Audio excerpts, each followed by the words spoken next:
Hello மக்களே, welcome to Sarah world. எல்லாரும் எப்படி இருக்கீங்க? நாங்கள் ரொம்ப நலமாகவே இருக்கோம். இன்றைக்கி நம்ம வயலில் போட்டிருந்த பரங்கி செடியை தாங்க பார்க்க போகிறோம். நம்ம உறவுக்காரங்க ஒருத்தவங்க பரங்கிக்காய் கொடுத்தாங்கங்க. அதனுடைய சுவை ரொம்பவுமே நல்லா இருந்ததுனால அதிலிருந்து விதைகள் எடுத்து நம்ம வயலில் போட்டோங்க. அதுதான் இவ்வளவு காய்கள் நமக்கு கொடுத்துருக்கு. இப்போ நீங்கள் பார்த்துட்ருக்க பரங்கிக்காய் பார்த்தீங்கன்னா பழுக்கிற நிலமையில இருக்குங்க. அந்த மஞ்சள் பூசின மாதிரி இருக்குது பார்த்தீங்களா? இது இன்னும் கொஞ்சம் நாளில் பழுக்க ஆரம்பிச்சிருங்க.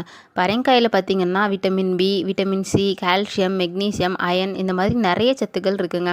நம்ம பரங்கிக்காயை உணவில் அடிக்கடி சேர்த்துக்கிறது மூலியமாக நல்ல ஒரு பசியை தூண்டுங்க. கண் பார்வைக்கு ரொம்பவுமே நல்லதுங்க. உடல் சூட்டை வந்து தணித்து நம்ம உடம்பை வந்து எப்போதுமே குளிர்ச்சியாக வச்சுருக்குங்க.